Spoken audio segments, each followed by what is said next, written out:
தந்தை பெரியார் தான் எங்களை படிக்க வைத்தார் என்று சொன்னால், திருவள்ளுவரை படிக்க வைத்தது யார் என்று கேட்பான் சீமான். ஔவை மூதாட்டியை படிக்க வைத்தது யார் என்று கேட்பான்.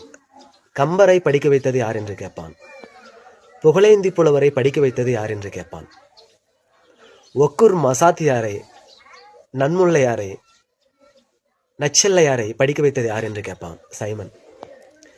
கல்வி கண் திறந்த காமராஜர் என்று சொன்னால், அவர் ஏன் கல்வி கண் திறந்தார்? அவருக்கு முந்தைய அவருக்கு பல நூற்றாண்டுகளுக்கு முன்பே தோன்றிய கம்பரை யார் படிக்க வைத்தது என்று கேட்பான். இதுதான் இவனின் தமிழ் தேசியம். கல்வி கண் திறந்தவர் காமராஜர் என்றால், அப்படி என்றால் கம்பனை படிக்க வைத்தது யார் என்று கேட்பான். தந்தை பெரியாரால் தான் பயனடைந்தோம் என்றால், சீத்தலை சாத்தனாரை, இளங்கோவடிகளை எல்லாம் யார் படிக்க வைத்தது என்று கேட்பான். இப்படி விரல் விட்டு எண்ணக்கூடிய அளவில் தான் இருந்துள்ளார்கள். சங்க காலத்தில் அந்த உரிமை எல்லோருக்கும் பகிரப்பட்டது, பரப்பப்பட்டது. இடைக்காலத்தில் அந்த உரிமை பறிக்கப்பட்டது. தமிழ் இலக்கியத்தை தொன்று தொட்டு அந்த காலம் முதல் இந்த காலம் வரைக்கும் நவீன சிந்தனை கொண்டு ஆராய்ந்து பார்த்தவர்களால் இதை தெரிந்து கொள்ள முடியும். இந்த நூற்றாண்டில், இந்த காலகட்டத்தில் நரேந்திர மோடி ஆட்சியிலும் கூட குலத்தொழிலை கொண்டு வருவதற்கு ஆலோசனை செய்கிறார்கள். விஸ்வகர்மா என்கிற ஒரு திட்டம் கொண்டு வந்து அதை நடைமுறைப்படுத்துவதற்கு படாத பாடுபட்டார்கள். அதெல்லாம் நமக்கு தெரிந்ததுதான். இன்னும் ஒரு 2000 ஆண்டுகளுக்கு முன்பு நம் நிலைமை எப்படி இருந்திருக்கும்? ஆங்கிலேயர் காலத்தில் நாம் பட்ட பாடு எத்தனை? அது ஆங்கிலேயர்கள் எழுதி வைத்தவற்றை வாசித்தாலே நாம் தெரிந்து கொள்ளலாம். ஆனால் இந்த சீமான் போன்ற ஆட்கள் எல்லாம் இப்படிதான் பரப்புகிறார்கள்.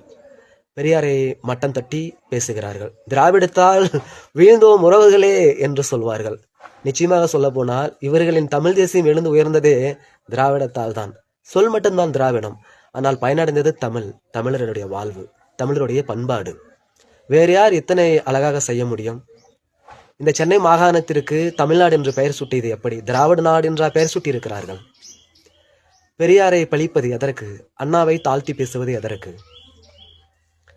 அவர்களால் அடைந்த பயன் எத்தனை லட்சம் கோடி? தமிழ் தேசியவாதிகள் என்று சொல்லுவர்களால் ஒரு சிறிய புல்லை கூட இன்றும் வளர்க்க முடியவில்லையே. ஒரு மரத்தை கூட வளர்த்து ஆளாக்க முடியவில்லையே.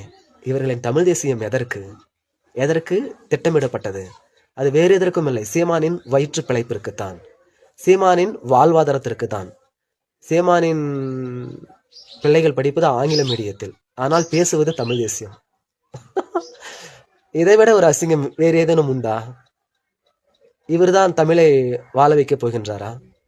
வைகோ நாகூசாமல் சொல்கிறாரே, இளைஞர்களிடத்தில் தமிழ் உணர்வை ஊட்டியவர் சீமான் என்று. இதைவிட அசிங்கம் வேறு ஏதும் உண்டா?